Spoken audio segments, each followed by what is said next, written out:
suivre l'explication. Alors, nous voyons donc que cette loi de cause à effet, elle dérive de cette compréhension que tout naît pour s'éteindre. D'accord? Ça existe, ça n'existe pas, ça naît, ça s'éteint. Et de cette loi de cause à effet, cela débouche sur cette coproduction conditionnée. Alors, l'ignorance, elle est due à cette nature qui ne sait pas que ces 5 agrégats ne lui appartiennent pas.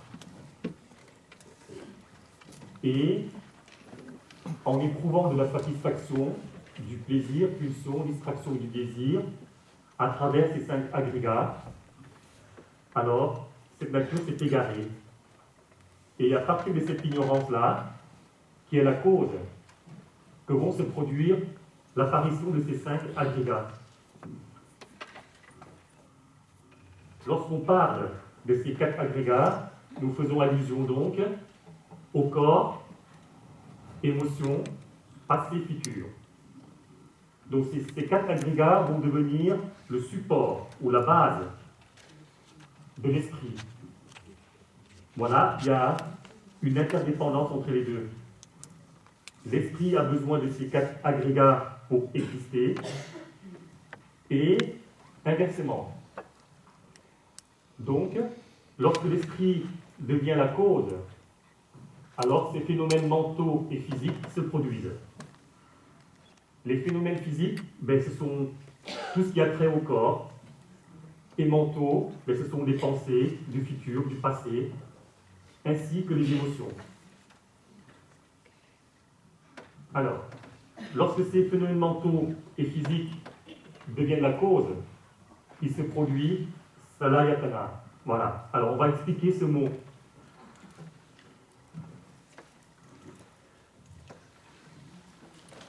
Alors, salayatana, c'est la porte d'entrée, si vous voulez, des informations qui vous parviennent.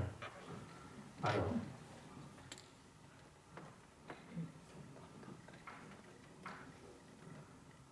donc, cela comporte les 5 organes des sens. D'accord? Donc, vous avez, on va écrire tout petit, les yeux, vous avez les oreilles,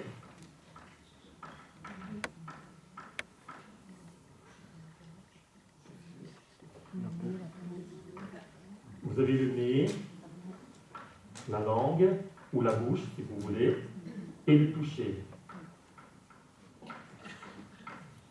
Et la 6e porte d'entrée, c'est l'esprit.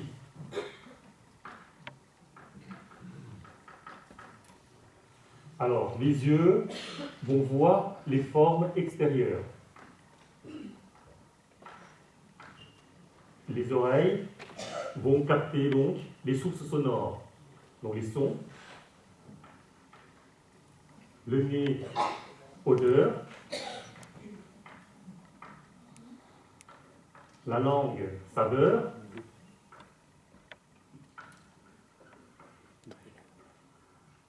Le toucher, c'est tout ce qui est stimuli tactile, tel que le froid, la chaleur, les pressions, la douleur, etc. Voilà, alors je vais mettre stimuli tactile.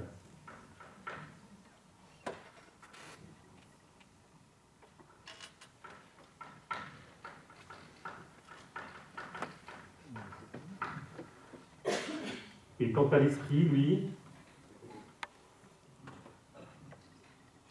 ce qui vont le stimuler, ce sont encore les 4 agrégats, que sont le corps, émotion, passé et futur. Donc ici,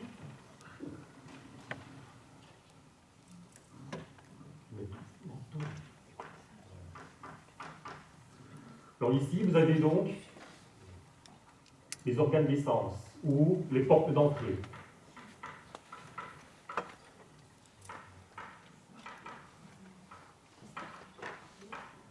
Et ici, vous avez les stimuli extérieurs.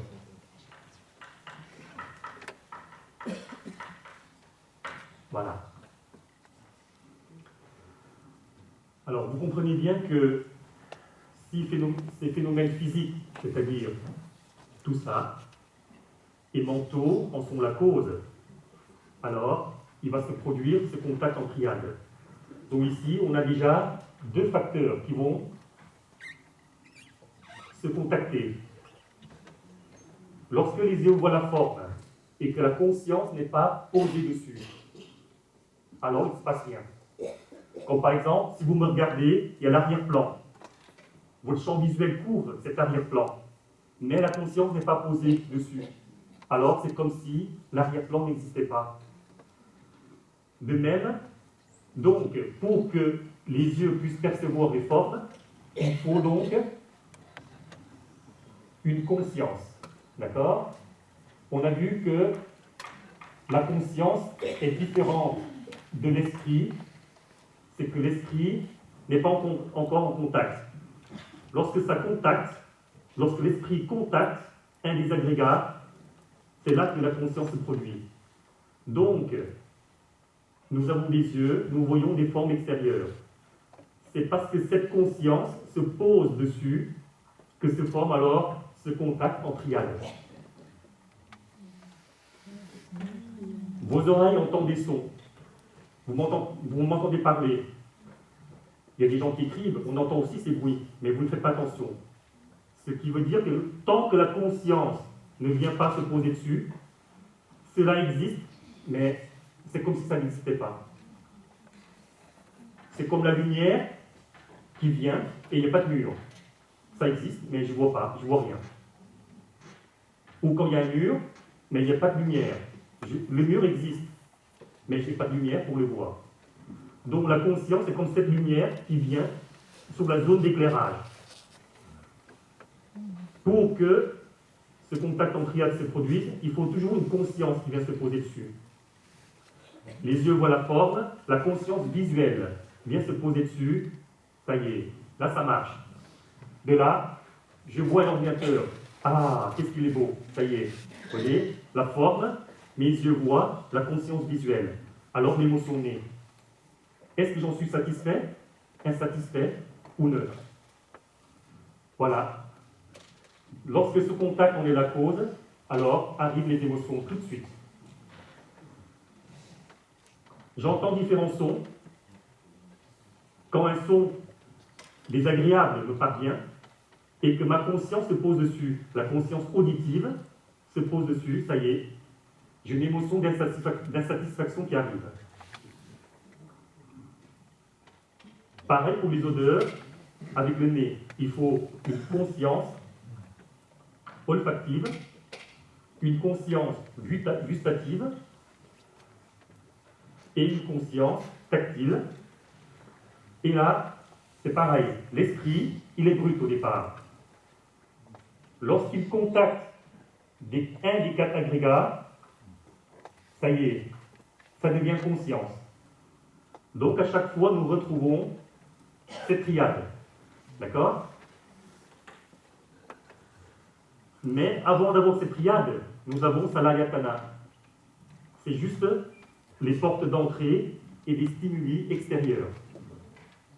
Et la conscience devient la troisième composante, qui va former donc ce contact en triade. Et c'est à partir de ce contact que tout va naître. Des émotions d'insatisfaction ou neutre. Lorsque je suis satisfait de cet ordinateur, je produis un désir d'aller conquérir. Voilà. Et si je n'en suis pas satisfait, alors j'ai le désir de repousser, de répulsion. D'accord? Lorsque le désir devient très intense, il y a alors une saisie de cet objet. Ça y est, c'est à moi. Il est à moi. Je m'attache à lui.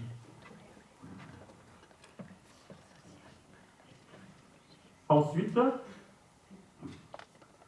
de cet attachement, je vais vous expliquer donc pourquoi j'appelle ça le lieu d'incarnation ou l'incarnation. Alors, dans les ouvrages, vous allez trouver le mot devenir, je crois. Vous allez trouver ce mot devenir dans les ouvrages. Moi, je préfère utiliser lieu d'incarnation ou l'incarnation. Alors, je vous explique pourquoi. Alors, le Bouddha compare l'esprit à une graine.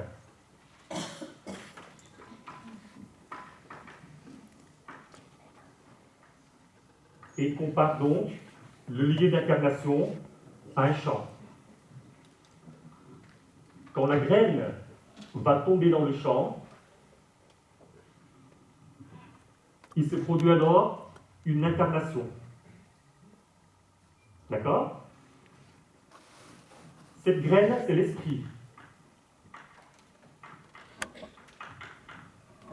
Ici, c'est le champ, c'est-à-dire le lieu d'incarnation.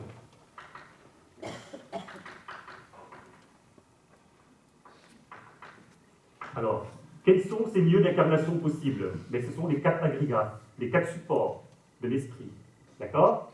Donc, si l'esprit tombe, par exemple, dans une pensée du passé, alors, que se passe-t-il? À ce moment-là, il faut ajouter de l'eau pour que la graine commence à germer et pour finalement qu'elle pousse. D'accord? Cette eau-là, le Bouddha la compare à la distraction.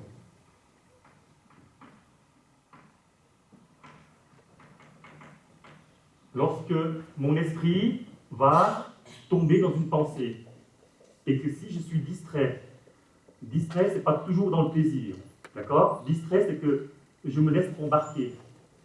Que ce soit une émotion positive ou négative, en fait, je me laisse embarquer. Je deviens distrait. Et donc, si je suis distrait, ça y est, ça prend vie. Un phénomène mental va naître en moi. Ça prend vie. Mais, comme cette vie suit toujours cette loi, changement ou impermanence, désagrégation, d'accord, etc., à un moment donné, ça naît, ça vit un temps, décrépitude et mort. Quand je parle de la mort, ce n'est pas forcément pour ce corps. Donc, il y a une succession, toute la journée, toute la nuit, de naissance, ou d'apparition, de disparition, de naissance et d'extinction. Toute la journée, toute la nuit, ça se passe comme ça. Et ça va très très vite, toujours. Est-ce que vous avez compris cette coproduction conditionnée? Y a-t-il des questions?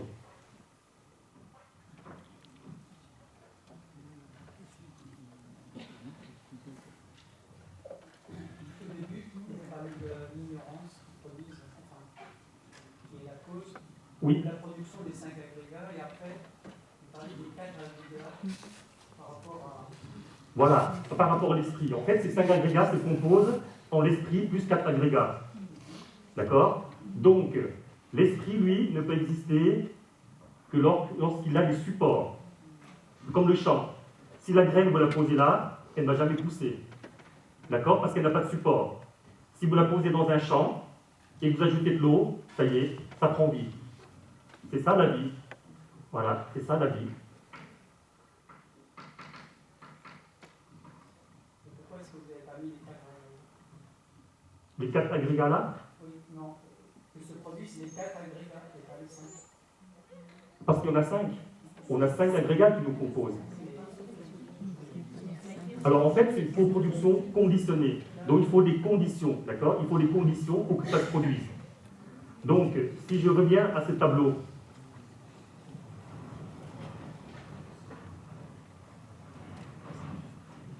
c'est parce que ces 4 agrégats sont là que mon esprit va exister. Parce qu'il va plonger dans un des 4 agrégats. D'accord?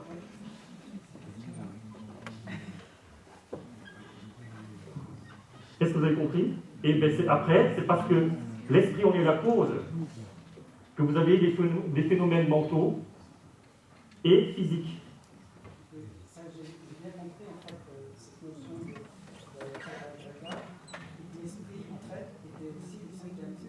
Oui, c'est ça qui compose l'être vivant. C'est pour vous donner l'existence d'interdépendance entre les agrégats. C'est comme la lumière avec la maison. D'accord? Voilà. Donc sans écran, il n'y a pas de lumière, etc. Donc l'esprit a besoin des 4 agrégats et les 4 agrégats ont besoin de l'esprit. Voilà. Mais la nature, en quoi elle a besoin de l'esprit ou des 4 agrégats? Elle n'en a pas besoin. Alors pourquoi? C'est parce que cette nature, encore, comme je vous dis, elle est dans l'ignorance. Elle croit que ça c'est à elle, donc elle s'agrippe. Parce qu'elle éprouve du plaisir, du désir, de la distraction. D'accord? Qu'elle saute dessus, elle ne veut plus lâcher.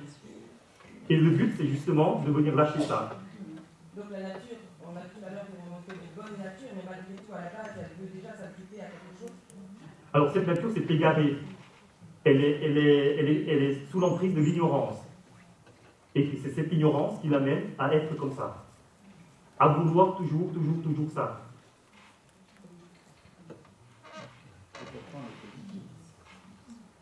Alors, pour l'instant, elle ne l'est plus.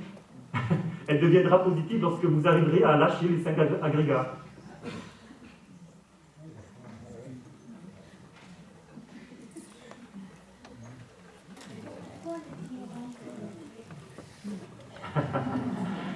Alors, la cause est très longue, très longue à expliquer parce qu'il y a de multiples causes. Et ce serait très long, même le Bouddha, il ne veut pas expliquer parce que ce serait écrire des pages et des pages. Parce qu'il y a des causes à la base qui font arriver ça. Et c'est hyper long. Parce que si on cherche ces causes, on peut passer toute une vie et ce ne sera même pas suffisant.